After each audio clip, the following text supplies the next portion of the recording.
Hello नमस्कार दोस्तों, जैसा कि अभी आपने स्क्रीन के ऊपर देख लिया होगा कि हम लोग अभी करने वाले हैं गणित कक्षा 7वीं।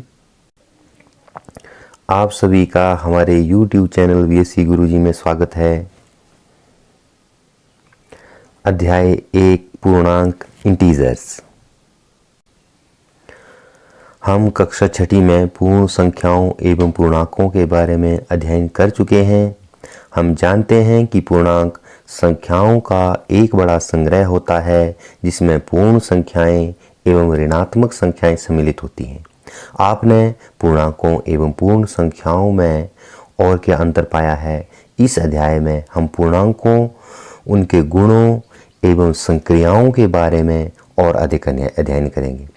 सर्वप्रथम हम पिछली कक्षा में पूर्णांकों से संबंधित किए गए कार्य की समीक्षा करेंगे और उसे दोहराएंगे।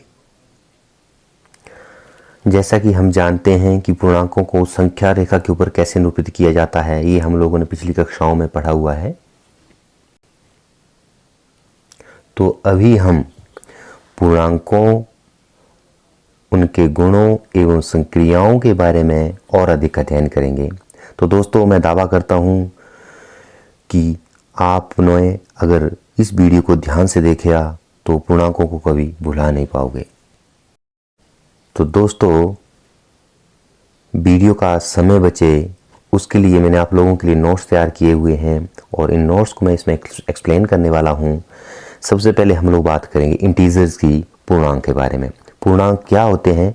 संख्याओं का एक बड़ा संग्रह होता है जिसमें पूर्ण संख्याएं एवं ऋणात्मक संख्याएं सम्मिलित होती हैं। देखो, यहाँ पे शब्द का इस्तेमाल किया है, पूर्ण संख्याएं और ऋणात्मक संख्याएं। अब इसमें हम लोग देखेंगे कि पूर्ण संख्याएं क्या होती हैं, ऋणात्मक संख्याएं क्या होती हैं। तो सबसे पहले बात करेंगे हम लोग प्राकृतिक संख्याएं की, जिनको हम कैपिटल N से भी दर्शाते हैं।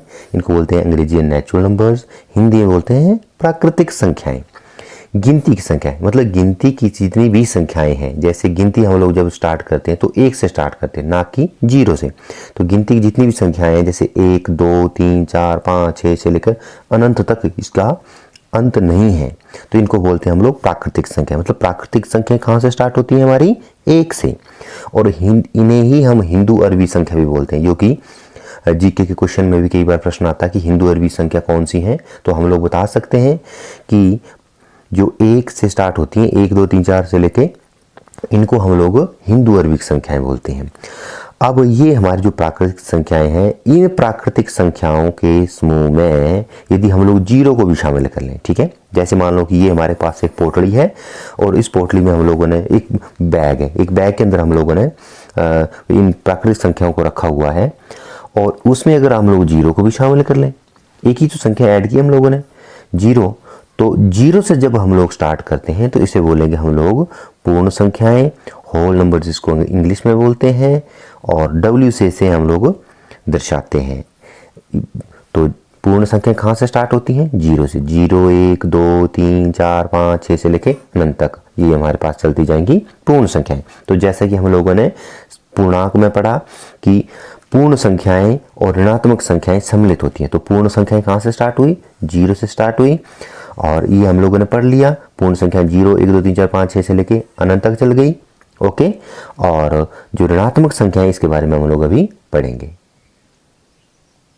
तो ऋणात्मक संख्याओं को जानने से पहले हम लोग सबसे पहले देखते हैं संख्या रेखा, जिसको बोलते हैं हम लोग, ये नंबर लाइन इंग्लिश में बोलते हैं, हिंदी में बोलते हैं संख्या रेखा।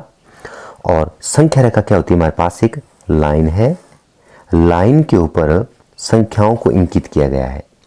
बीच में हम लोग, जैसे मान लो हम लोगों ने ये संख्या ले ली, बीच में ये आ गया हमारे पास 0।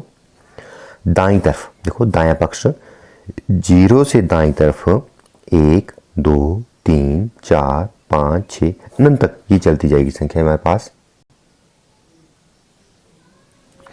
ये जो हमारे पास संख्याएं चलती जाएंगी, ये जो हमारे पास 0, 1 के बीच में गैप है ये बराबर होगा 1 और 2 के बीच में गैप जो बराबर होगा 2 और 3 के बीच में जो गैप बराबर होगा।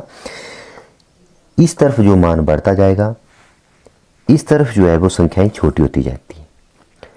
जैसे हम लोग दाईं तरफ जाते हैं, ऐसे ऐसे ऐसे जाते जाएंगे तो हमारे पास संख्याएं जो वो बड़ी होती जाएंगी। जैसे मान लो अगर -1 और 0 के बीच में हम लोग बात करें तो -1 से 0 बड़ा है, 0 से 1 बड़ा है, 1 से 2 बड़ा है, 2 से 3 बड़ा है, 3 से 4 बड़ा है, 4 से 5 बड़ा है, 5 से 6 बड़ा है। इस तरह से ये संख्याएं चलती जाएंगी। और -6 से -5 बड़ा है। अगर हम लोग बात करें -6 और -2 के बीच में, तो -6 जो हमारे पास छोटी संख्या है और -2 हमारे पास बड़ी संख्या है। हम लोग बात कर रहे थे ऋणात्मक संख्याओं की, तो देखो 0 से इधर ही हो गई हमारे पास ये पूरी की पूरी पूर्ण संख्या जो कि हम लोगों ने यहाँ पे पढ़ी है। और जितनी भी माइनस वाली संख्याएं -1, -2, -3, -4, -5, -6, -7 ऐसे चलता जाएगा। इन संख्याओं के समूह को हम लोग बोलेंगे ऋणात्मक संख्याएं। क्या बोलेंगे? ऋणात्मक संख्याएं, नेगेटिव नंबर्स।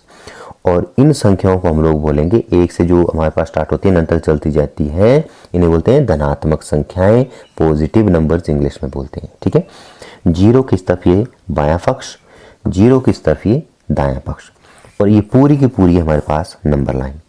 तो जो ये हमारे पास संख्या रेखा है, इस संख्या रेखा के ऊपर हम लोगों ने पूर्णांकों को दर्शाया है।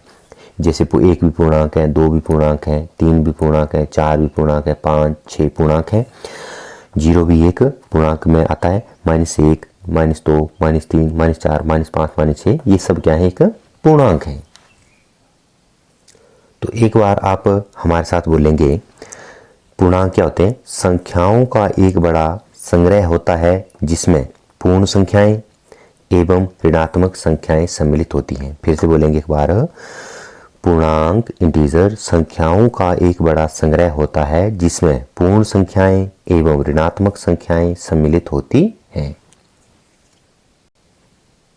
अब ये तो बात कर ली हम लोगों ने कि पूर्णांक क्या होते हैं। ठीक है, अब कौन कौन सी ऐसी संख्या हैं जो पूर्णांक नहीं है वो हम लोग देखेंगे। तो देखिए इस स्लाइड के अंदर मैंने यहाँ पे लिखा हुआ है पूर्णांक नहीं, मतलब इंटीजर जो नहीं है। भिन्नात्मक संख्याएं इंग्लिश में बोलेंगे फ्रैक्शनल नंबर, जैसे 1/2 ये पूर्णांक नहीं है, 5/3 ये पूर्णांक नहीं है, 7/6 ये पूर्णांक नहीं है।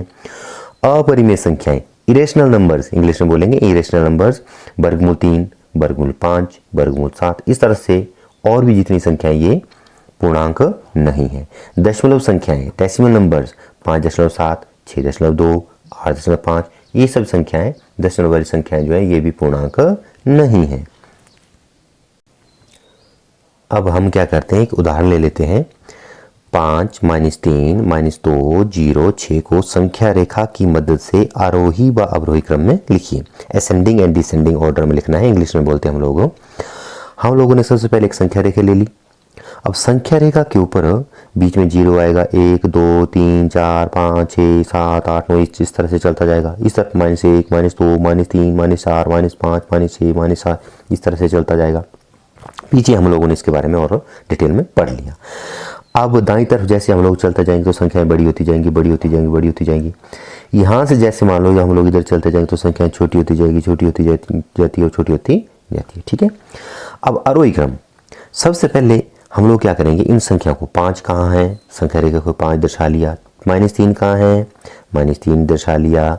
-2 कहाँ है, -2 दर्शा लिया। 0 कहाँ है, 0 को दर्शा लिया। और 6 कहाँ है, 6 को दर्शा लिया। अब सही बात हमें मालूम है कि इस तरफ संख्याएं बड़ी होती जाती हैं। आरोही क्रम में क्या होता है, पहले सबसे पहले छोटी संख्या, फिर बड़ी संख्या, फिर बड़ी संख्या, फिर बड़ी संख्या, फिर बड़ी संख्या से चलता जाता है।